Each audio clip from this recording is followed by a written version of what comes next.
Welcome to the Kindness Project, the podcast designed to share stories of kindness and share how kindness can make positive change in our world, one small act at a time.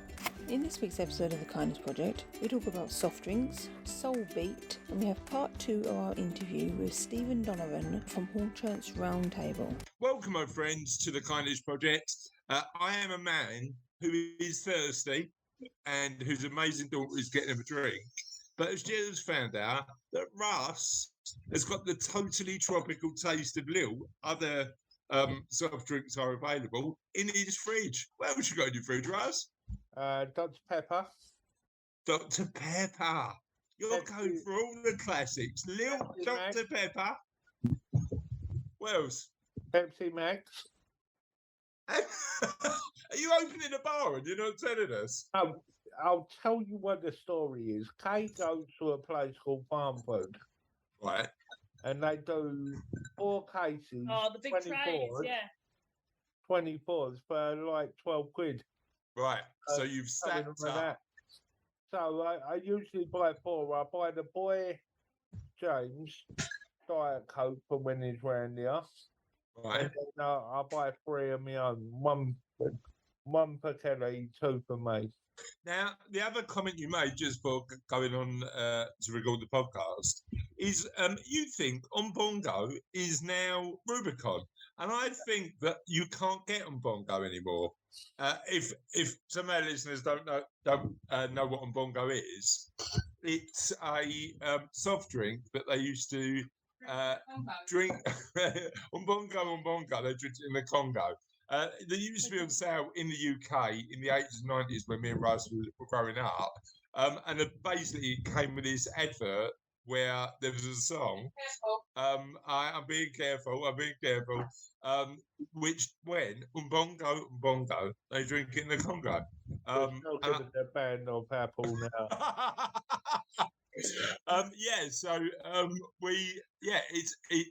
It was nice. It was very, very tasty. Now, you reckon they've just done a rebrand and now it's called Rubicon. I think Rubicon tastes completely different to an Bongo. I do like a Rubicon. I don't know. I haven't had a Rubicon or a Bongo for a while. So have you not? I mean, it sounds like you've tried every other soft drink going. You can't beat a Dr. Pepper. Dr. Pepper's the best. Know what else I got in the cupboard? Go on. I got down my local shop. I hadn't seen for ages and ages. Go on. Retro food guy. Tell me. Cream soda. Love a cream soda. Very common though. Well, you know what? I hadn't seen it forever. And what? Cream soda? Yeah. No, you can get cream soda pretty much anywhere, can't you? I probably drink the Tesco brand. I don't go out shopping, do I? So, Charlotte drinks the Tesco brand, you just said. Other brands are available. You don't only get Tesco. Tesco. Go to the corner shop, they're a lot cheaper. Yeah, pound shop. But you know what makes all of that better? Turn it into a float. Yeah. Cream soda float, Coke float, Dr. Pepper float. I'm not sure a Rubicon float is going to float. No. Do you? I'm not sure a Rubicon float is going to go. A Lilt float, I'm not convinced about. No, definitely not. Try it, Russ. Can you try it? Although I've got a new machine, a new Ninja. What I am going to try is Lilt Sorbet. Yes. Where's our ice cream, by the way, you keep on promising us? Right. You promised me an espresso martini ice cream that you were going to make ages ago. I already explained this to you. Right, go on. Where's my ice cream? It wasn't worth buying a bottle of martini. I couldn't get small enough. Right. Amount of espresso martini for the amount I need for the ice cream. How much do you need? A couple of teaspoons. How are you going to get an espresso martini that small? That's what I'm saying to you. I can't get it. Right. And I don't. All you do is make a glass of espresso martini and just use what you need. I don't drink espresso martini though. I don't drink any alcohol. So a bottle of No, martini, you're too busy with your cans of Lilts and Cokes and a bottle of Dr. martini is Pepper. going to be no good to me, is it? I mean, look, Russ, I get why you don't drink alcohol, and I completely. We have got. I still enjoy a beverage or two, but we have got two individuals, and genuinely, I think drinking alcohol is probably less popular with younger people now than it was when I was a kid. Would you agree, Charlotte? Because all your mates drink. I don't. Yeah. Do you know anybody else who doesn't drink? Who's not on medication? No. No. I have friends who don't drink because they're on medication. That's different, isn't it? That's different. So yeah. But you in this family, we are, and on this podcast, two of our co-hosts just don't let alcohol pass their lips. Yeah. What they let pass their lips, Russ, is quite a lot of Dr. Pepper, a decent amount of Lil. No Rubicon. No Rubicon. I just don't drink it often because it's like high. But Rubicon's a bit of a difficult one to get, isn't it? No, you don't see Rubicon everywhere. Just go to the corner shop. It's everywhere in the corner shop. What really used to give me a headache though, I can drink caffeine-rich coffee, but if I try them energy drinks, they just give me a bad. Oh no, that's too much. I mean, that is like full energy. I haven't. They're not healthy. They're just full of sugar and caffeine. But I remember during lockdown, and I was talking about this to a mate of mine, Andy, today.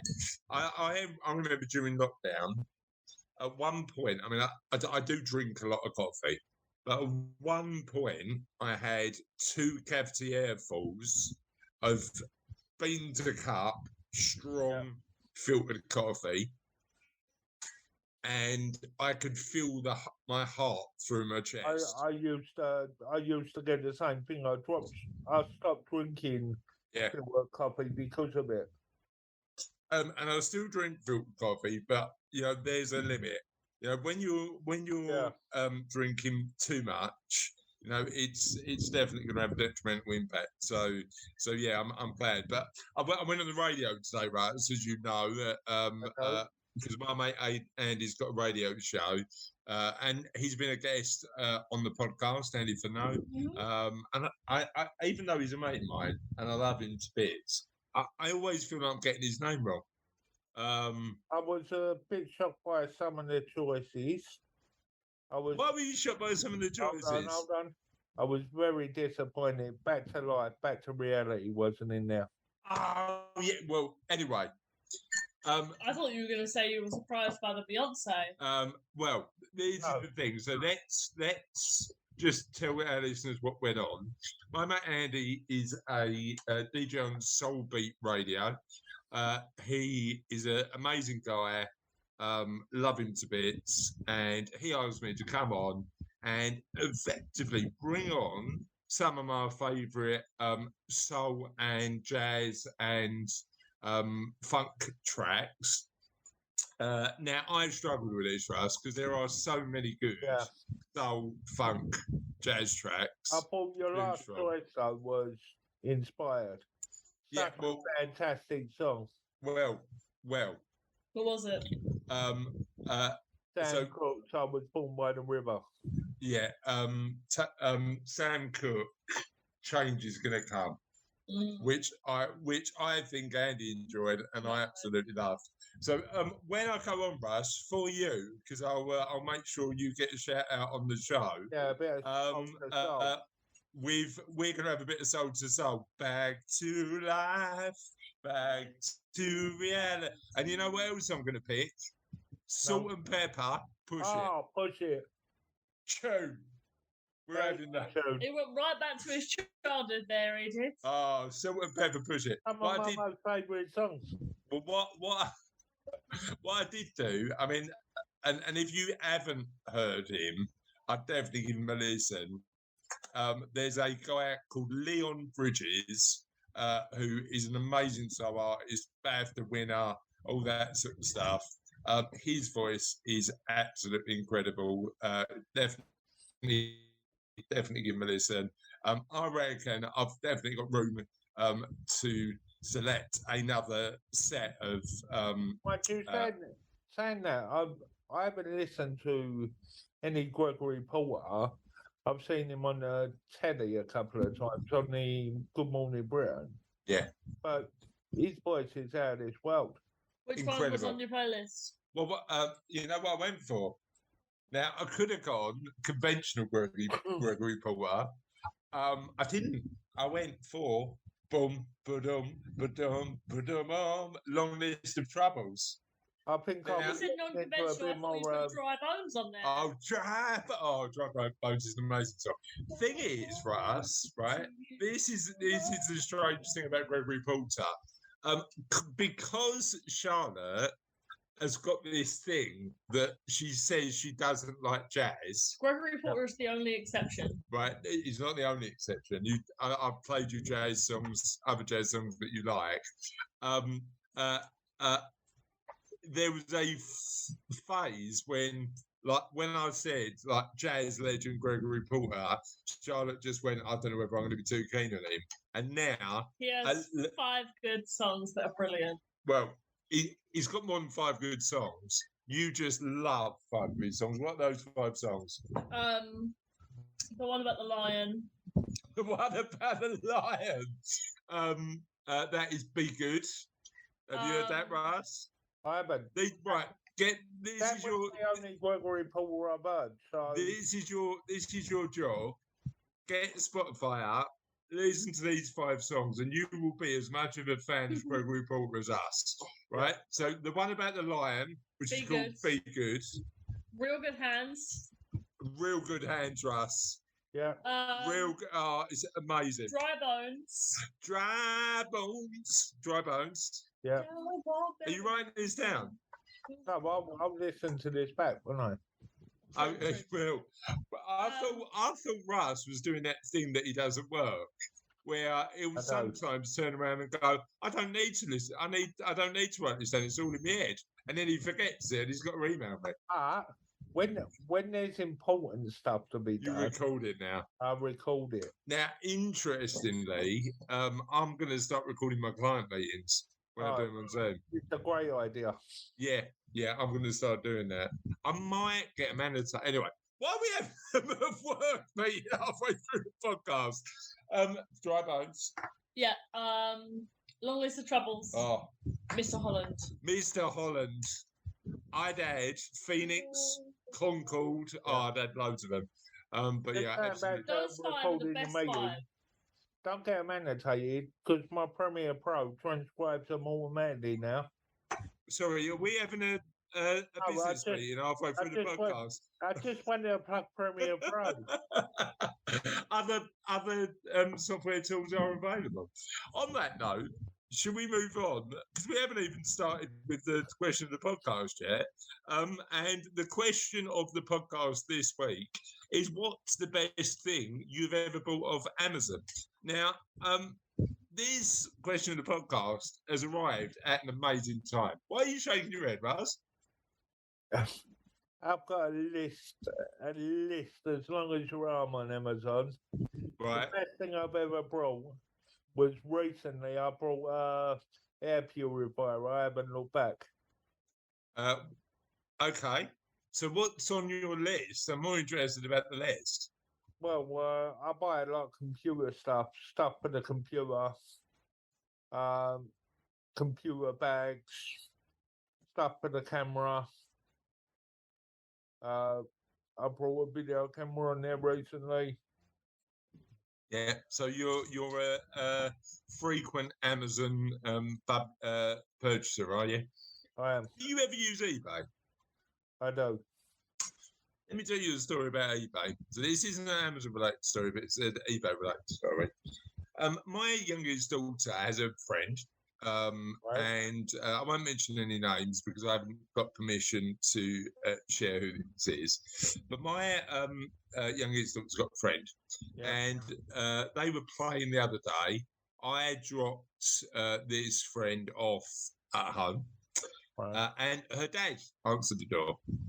And have I told you this story yet, Russ? No. I've heard this story. I've been telling this story quite a lot over the last few days. So he opened the door, and in his passage, he had a 8-foot-long fish tank. Yep. And Sophie poked her head through the door and went, "What's that?" So this child's dad grinned and said, "Don't ask." Now, when somebody grins and says, "Don't ask," what have you got to do? You got to ask. Yeah. Got to ask. You've got to ask. Curiosity killed the cat, didn't it? Sorry? Curiosity kills the cat, doesn't it? Satisfaction brings it back, Russ, just to say so.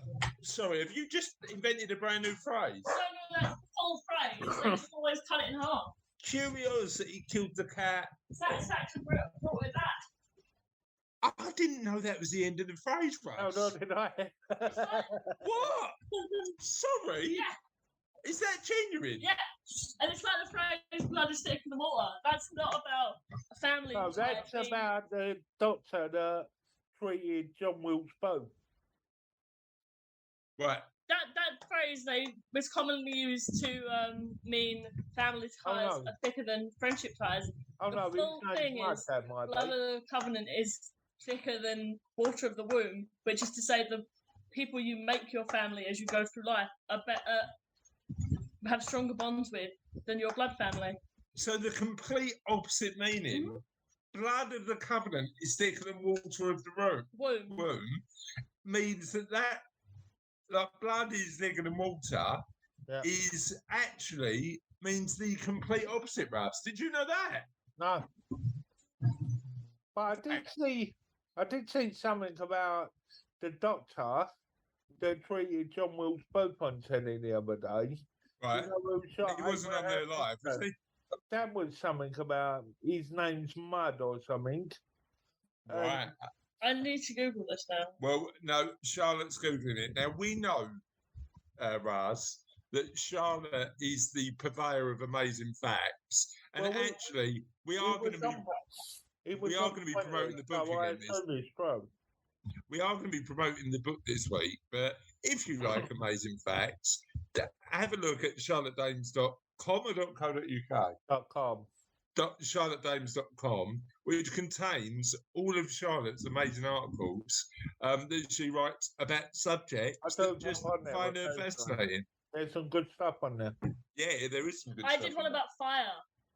What, there's one? You laughed too maniacally there. I did one about fire. It's about positives of, it talks about fire. The first paragraph is sort of about, how fire occurs, and then Is that because we had a fire? I wrote it the same night. And then the second paragraph is sort of about the positives that fire can do for local ecosystem. Not obviously the people in the ecosystems, but the animals and the flora and fauna, and how it can actually the wildfires can actually benefit the flora and fauna. Interesting. Yeah. But yeah, so going back to my so right, curiosity killed the cat. Satisfaction brought it back. And what does that mean? It means that, sure, sometimes if you ask questions... Once you was curious, and then your curiosity has been satisfied, obviously. Yeah. Okay. It's always used to mean don't be curious. Don't ask questions because you won't like the answer. But the full phrase is more like, sure, you may not like the answer, but your satisfaction at the fact that you've received an answer will sort of... I mean, if we try and reply that, right, and I was talking to Cassie about this the other day, Russ, questions, being curious, I think, is one of the skills and attributes that we should all have. I'm always curious. Yeah. Always. When was the last time you were curious? Yesterday. Was you curious about whether you'd have a Coke, a Lil, or a Dr. Pepper? Sorry, I'm curious every day, so I'll see something and then I want to know all about it. Yeah. No, that's a curiosity. Going back to we work together as well, you mention things to me and then I get curious about them things. Yeah. And I can spend hours just looking at. About 100%. Like just asking questions about the world and about people, just like one of the things that I absolutely love doing on the Kindness Project is just asking people, and it's really interesting. There was a really good Big Think YouTube video that I watched this week where it had psychologists and journalists and authors talking about curiosity, and one of the things they were mentioning is if you've got really young kids, they are curious about everything in the world. That's right. As we get older, we effectively, through fear, a lot of the time, because we don't want to be seen as looking unknowledgeable, we get out the habit of asking too much questions, because questions when you're an adult are perceived by us, not by other people, but perceived by us as effectively not understanding something as much as we potentially should. I think we need to get over that situation and definitely ask more questions about everything, because that's where knowledge comes from. Knowledge comes from curiosity. Well, I have that anxiety where I have to know something. If it's said to me, I have to understand it. Yeah, and I know we've got the technological tools to look it up now, but when you're trying to learn about things, for me, and I know we've all got different communication styles, but for me, just having a chat, understanding it from their perspective helps me no end. It's why I love the Kindness Project, because we get to. I have that from both angles. So sometimes I feel better just looking on my own. Sometimes I'll ask questions and. Yeah, I'm the same way, Russ. Yeah.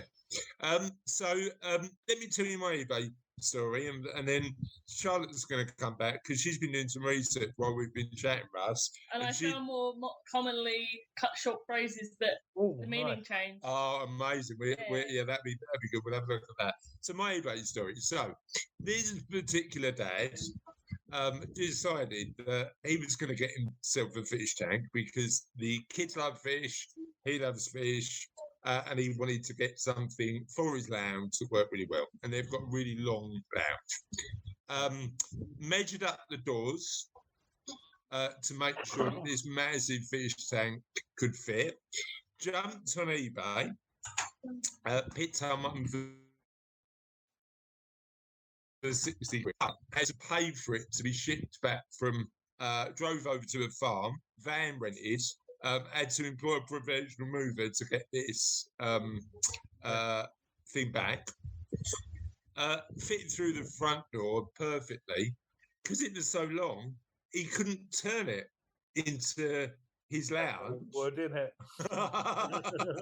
So it's now permanently in his passage. And I said to him, what are you going to do with it? And he said, I'm going to resell it on eBay. And I said, so basically, all you've done is looked after somebody's fish tank temporarily and sold it on for them.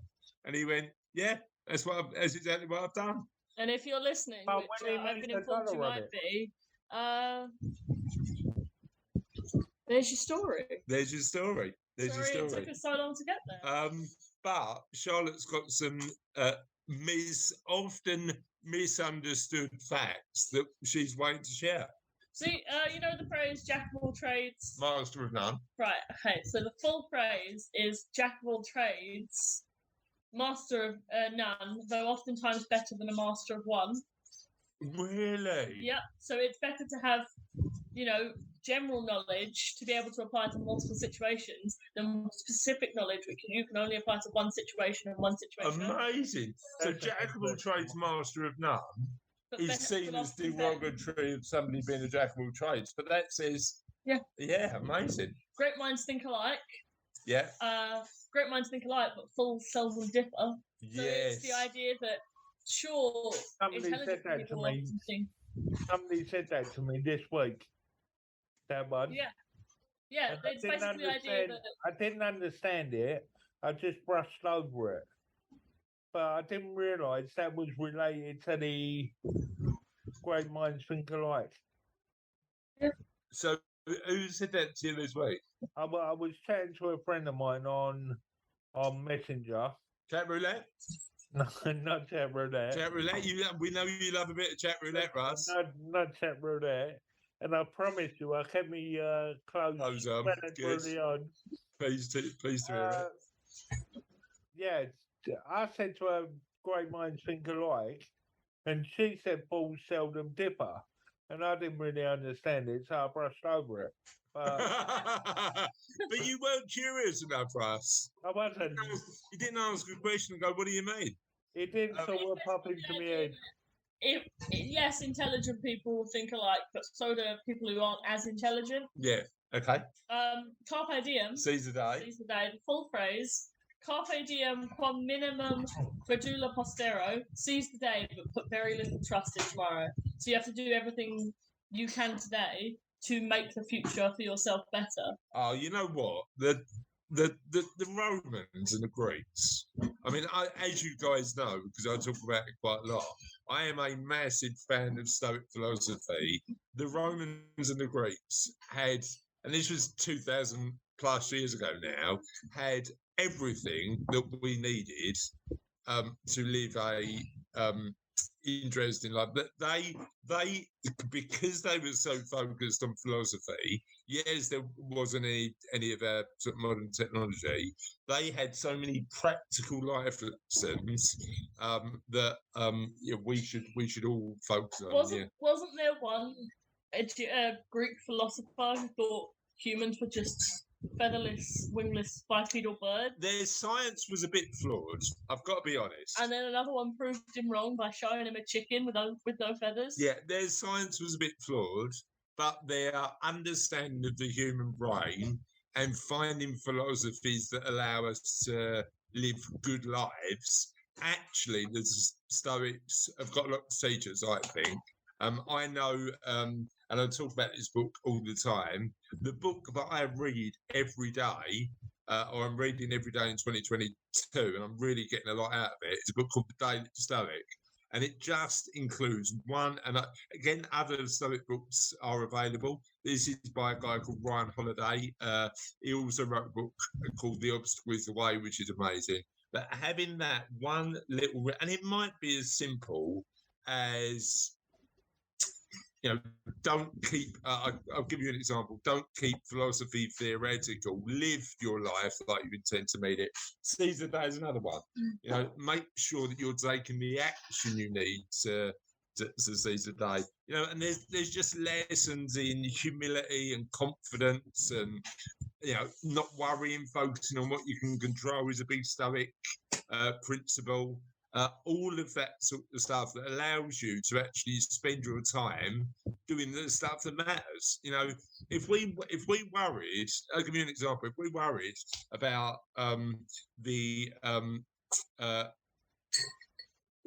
like upsetting or offending people on the kindness project, or even sort of like the interviews, you just never get stuff off the ground. You've got to be take action to make sure that you're doing stuff. You've regularly offended and upset me. You haven't done that. Worried about it, though. Well, Russ, you know, and again, I don't want to get too more visuals. I have some of these recording sessions, and I go off and cry afterwards. But I don't want to get too more sentimental today, Russ. But the reason that we can have a bit of banter is because genuinely, I love you, I care for you. I know. You are a bit of a legend. And I'll tell you what it's like, Russ. It's like when you come down, Sophie is already preparing not only to poke you with one sword, but she's thinking of poking you with two. She's actually built a new sword to poke you with. Oh, no. And it's like that time. It's like that time when I was a kid riding a BMX and you decided to put a stick through the front wheel. And I I flipped over and banged my head. You've never That was been laugh, that, have you? That was love. That was Couldn't have love. been- Oh, Sophie's here. Hello, Sophie. How are you? I can't find my sword, so I'm sad. Oh no, she can't Let me find just herself. clarify, you couldn't have been that much damage because you still remember it. True. I'm traumatized. That's what I was permanently. So let us know what you bought off Amazon. We'd love to hear from you. Oh, And that's you- how we started. I forgot about that. yeah, and you can get in touch with us in the following ways. On Twitter, we're at Honor Kindness. On Facebook, you check Kindness Project into the search bar. We should come up. Feel free to join us. Feel free to join us. Feel free. If you want to Google us, we're the Kindness Project podcast. And if you want to go directly to the website by putting it in the top little bar, www.kindnessproject.co.uk. If you want to email us directly without going through the back of the website or any of the socials, it's on kindnessproject.co.uk. If you want to find us anywhere else, I'm not sure we've got anywhere else, and I'm going to plug the book now.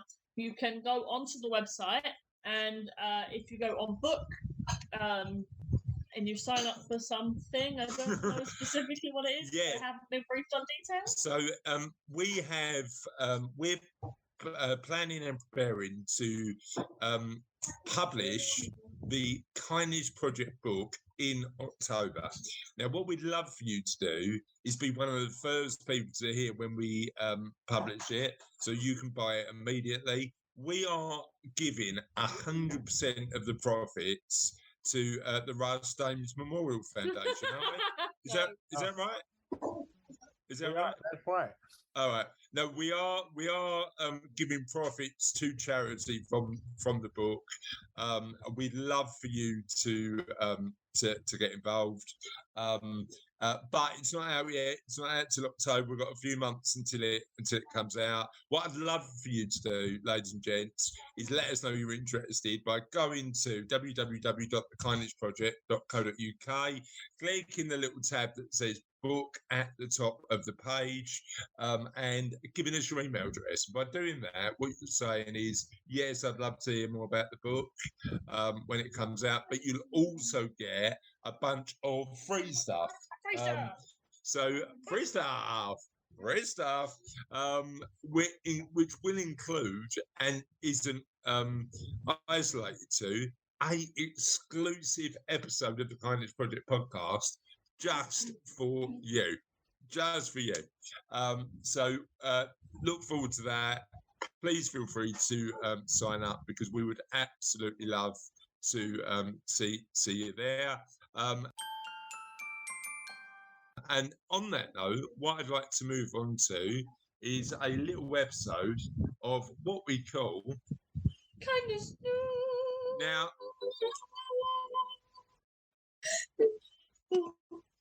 That was quite long. And what news? And what I'd like to do is share a little story, which is called "Mum is Speechless as Kind Stranger Pays for Family's Chippy After She's Had a Bad Week." A struggling mum says faith in humanity has been restored after a generous stranger paid for her and her family's food as part of one local chippies incentive to give back to the community. A struggling mum was left speechless after a kind stranger paid for her family's order at the local chippy recently. According to Liverpool Echo, the mum was article was obscured by an ad for Ocado. According to Liverpool Echo, the mum was having a bad week and had taken her family to a fish and chip shop in St Helens, Merseyside. Merseyside. I can't see because it's covered by the logo. Oh, right. Should we wait? Oh, we've got some music while we're waiting. That was fun. Oh, the Mirror website. Come on, the Mirror website. What are you doing to me? Right. She waited outside with her cousin and children while the food was being prepared. However, when she went back into the chippy... Right. Start again. A travelling mum was left speechless after a kind stranger paid for her family's order at the local chippy recently. According to Liverpool Echo, the mum was having a bad week and had taken her family to a fish and chip shop in St Helens, Merseyside. She waited outside with her cousin and children while the food was being prepared. However, when she went back into the chippy to pay, she was informed someone had already covered the cost in full. Some lady came outside, looked at my son in the pram, and spoke to us only for a second. The woman said, "We walked back into the chippy to collect the food once it was done and to pay." The chippy told us that she had paid for her food. By the time we came to pay for the food, she'd been gone for a while, so we couldn't say thank you or anything. So if you are reading this, we want to thank you from the bottom of our hearts. We both haven't had the best of weeks and have been feeling down. We met up today to get the kids to the park for an hour, so we both did something different, sitting at home dwelling on the bad times. The woman said the kind gesture had put a massive smile on her face and restored her faith in humanity. The chip shop reportedly has a hanging wall incentive where people can pay for other customers' food. It's completely anonymous for those who give and receive. If you need it, then use it. The kindness of others will help each and every one of us to keep moving forward, the company said. There shouldn't be a choice between heating or eating. Yeah, here we are. It could be any one of us next. And I think when we're being kind to each other, we need to remember that. You know, I had a really interesting conversation. I was out with some friends yesterday, and we was having a conversation about tax. And I get people's frustration in terms of paying tax. And my tax bill is not a tiny one. And there has been times when Gazzy said to me, can I not just not pay that tax? But you've got to remember, and this is what I was saying to my friend yesterday, you've got to remember that tax, yes, there's a lot of waste, and you can argue whether the government uses it effectively or not, and you haven't got autonomy and control over where it goes. But, and I get all those arguments, but also tax is used to support some of the people in our society who need it the most. The challenge we've got at the minute is we might, as a society, need to do more because it is tough, particularly with energy prices and more, and we need to decide what we can do about that. What do you think? Yeah, I definitely think we've got a real issue at the moment with like people being unable to afford to eat some days. And it might be small gestures like that just make somebody's day. So absolutely love that. Let's move on to the interview. This week we've got part 2 of our interview with Mr. Stephen Donavan. Stephen's going to be talking about the Hornchurch Round Table and the amazing work they do. Should we listen to the second part of the interview? Yes. And so we're here to talk about Round Table. Yes, yeah. How did you originally get involved? Yeah, Round Table, thank you very much. I was aware of Round Table because I had a shop in Cranbrook Road, Ilford. They used to do a wonderful firework display at Valentine's Park. 5,000 to 6,000 people would descend on this big green, and I'd take my nieces and nephews to this big firework display. And it was well organised, good show, etc.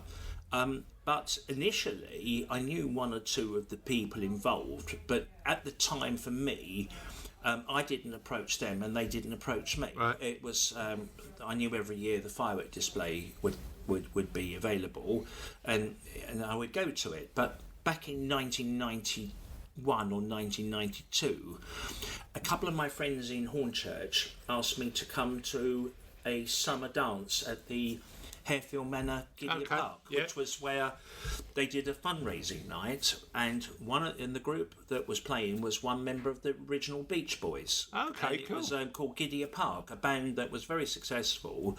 I believe one of the members of the Beach Boys was in the group, or was certainly a Beach Boys cover band, and it was an exceptionally good summer, nice evening. And the host that took me, and it was a black tie event, was very nice, asked me would I like to perhaps join Round Table, or told me to come to a meeting. And I said, not for me this year, but next year. Right.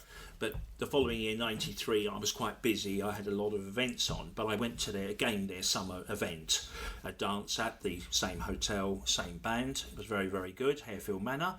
And then I started to get curious and interested, and he said there's a meeting coming up in May 1994, and my first meeting, which I went to, I got picked up, I believe, and it was at London Dog Track in London Road, Romford, the dog track. That was our first social meeting with Round Table, and met some nice people, about 7 or 8 people, and it was a good evening. And on the other table was Jules Holland, so from famous musician. So he was on the other table. We had dinner and a bit of racing and that, dog racing.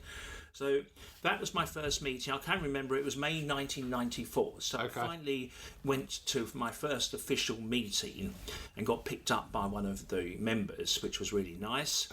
And went along, and then after that they said the following month we will meet at the Cranley Hornchurch, which is our home, where we meet twice a month on the first and third Wednesday.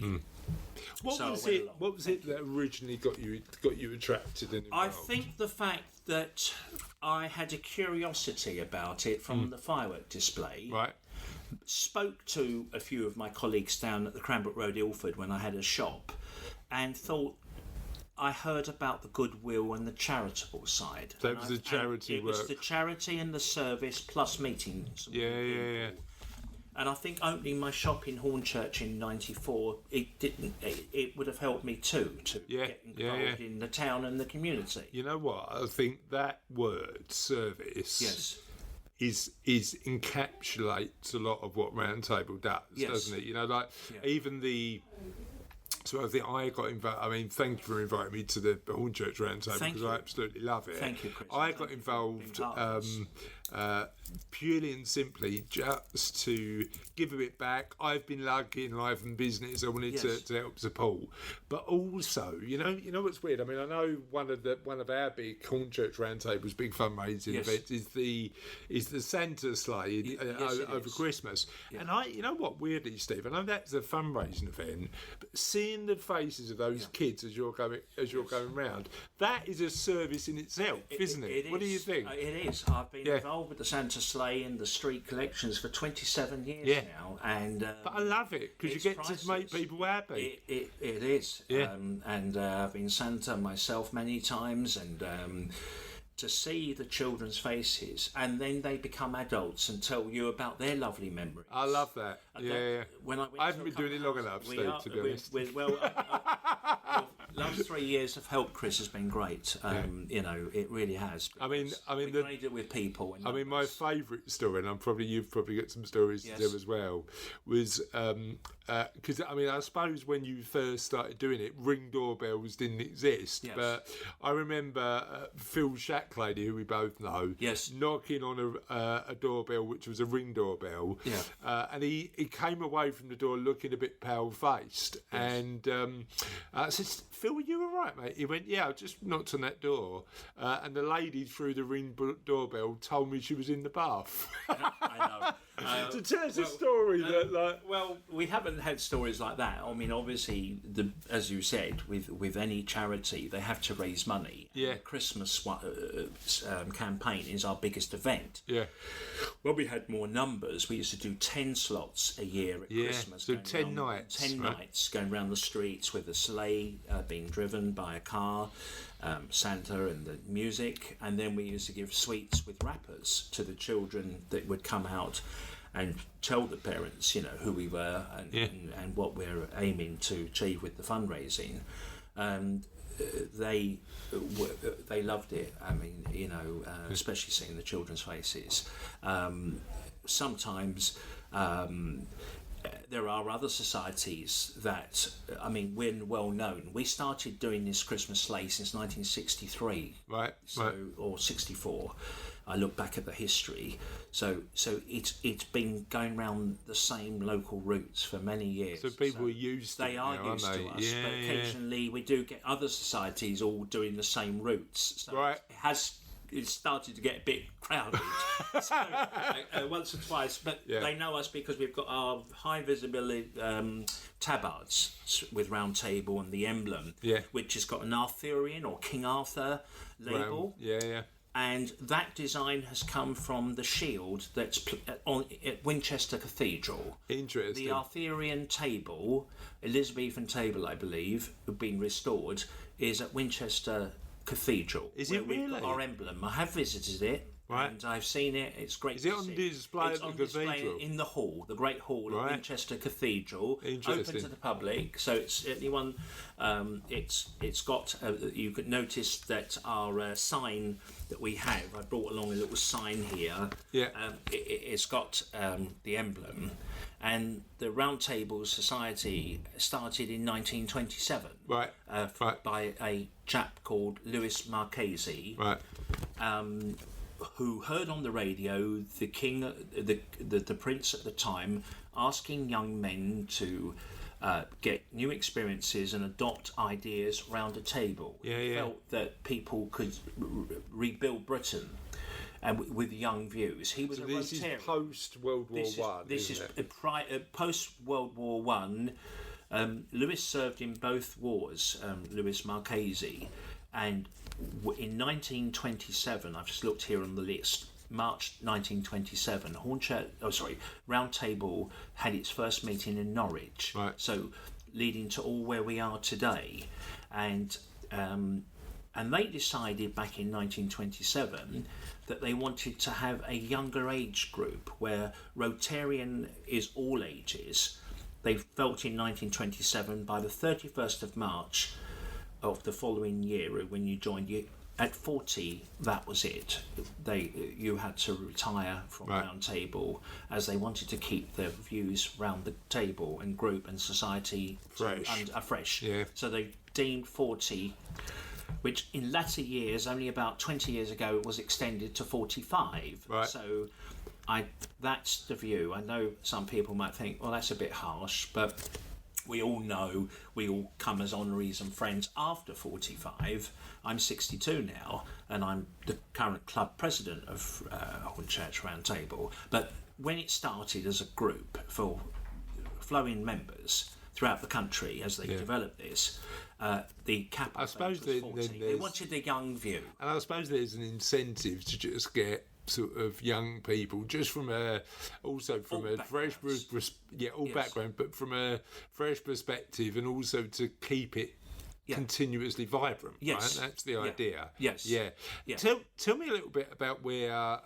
So heard a little bit about Round Table. Tell me a little bit about where the charity money goes, because this is. Yes, so of course. I know you did a charity fundraising a decent amount. Yes. And I know that it goes towards sort of local charities. Yes, it Tell me a does. bit about that and how that's decided. Well, prior to coming to our conversation today, Chris, I looked on our website, and as a group that started back in 1927, over £5 million a year is raised with Round Table National in this country, which is dispersed to all charities.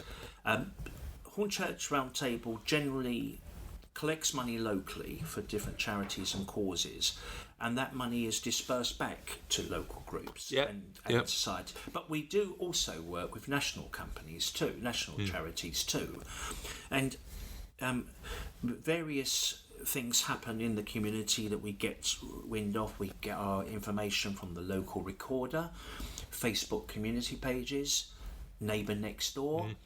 And when we find these requests or causes, we reach out. Sometimes when we didn't have a cause, we would write, or I would personally write to the Recorder newspaper, our local bought paper, and say that Hornchurch Round Table is looking to for some support. groups and societies to help. So that was part 2 of the interview with Steve. Hopefully you enjoyed that. Part 3 is going to be next week. And we are moving on to the end of the podcast. Tis the end of another podcast. The end is never the end, because the end is always the beginning of something entirely new. Last week's podcast, the answer was, what food reminds you of home? The answer? The question was, what food reminds you of home? Most of home. Answers from last week's podcast. Eve Keith said Easter biscuits. I've never had an Easter biscuit, so I need to find out what an Easter biscuit is. Never realised they were local until I left Bristol. Neil Page said, panel catty, eating that would transport me back to the 1980s North-East. Tamsin said, my mum's lemon cheesecake reminds me of my childhood home. And Hayley Ball said, roast potatoes, nobody ever cooked them like her mum. On that note, that is the end of another podcast. Have a lovely week, and we'll see you next week on the show. Bye. Bye. Bye.